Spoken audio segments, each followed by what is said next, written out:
Ne vois pas l'Église toujours dans l'attente des promesses que Dieu va te bénir, Dieu va t'élever, tu seras plus grand. Ou encore, comme j'ai lu, un pasteur qui partageait et dit, il a écrit, aujourd'hui même, tu vas recevoir un appel pour un emploi. Et j'ai vu beaucoup d'amen partout. Amen, amen, amen. Il y a un aspect très important de la vie chrétienne qui est ignoré, qu'on regarde moins dans les milieux chrétiens, dans nos églises. Ce sont les avertissements de Dieu à travers sa parole. Je méditais sur Job 33 et je vais lire un extrait à partir du verset 14. Dieu parle cependant, tantôt d'une manière, tantôt d'une autre, et l'on n'y prend point garde. Il parle par des songes, par des visions nocturnes. Quand les hommes sont livrés à un profond sommeil, quand ils sont endormis sur leur couche, alors il leur donne des avertissements et met le sceau à ses instructions, afin de détourner l'homme du mal et de le préserver de l'orgueil, afin de garantir son âme de la fosse et sa vie des coups du glaive. Verset 17, afin de détourner l'homme du mal.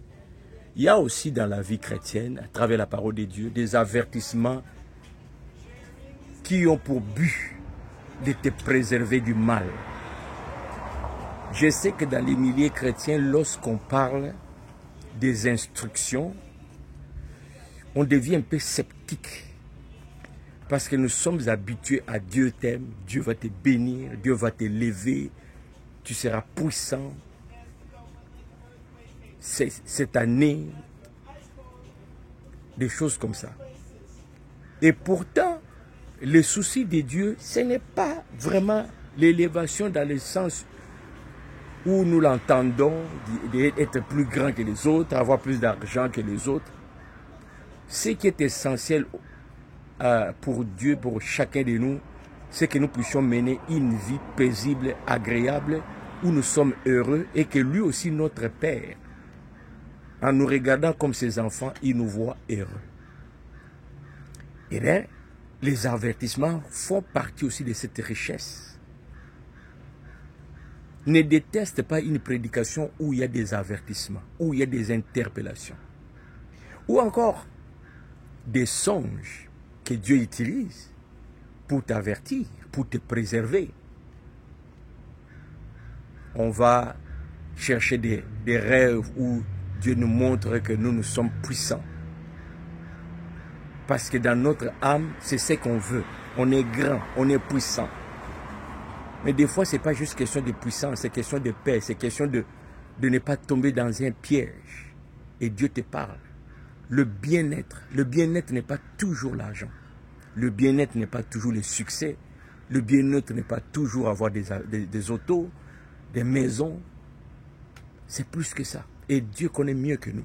Alors, bien-aimés, alors que je savoure cette parole où je dis, Saint-Esprit, aide-moi à être sensible lorsque le Seigneur m'avertit, lorsque le Seigneur me protège, me préserve de quelque chose, lorsque le Seigneur m'interpelle sur un comportement qui peut devenir nuisible pour moi-même et mon entourage, que je sois ouvert à écouter ces avertissements, à m'ajuster, que de fermer l'oreille parce que mon cœur désire, c'est que ce qui glorifie la chair.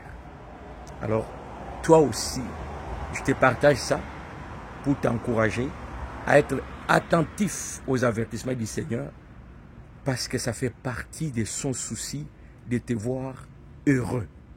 Sois attentif parce que Dieu parle tantôt d'une manière, tantôt d'une autre. Souvent, c'est nous les humains qui ne faisons pas attention parce que nous avons déjà des idées préconçues, nous avons déjà notre idéal.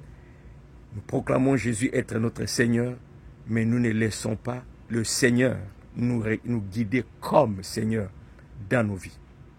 J'espère que cette exhortation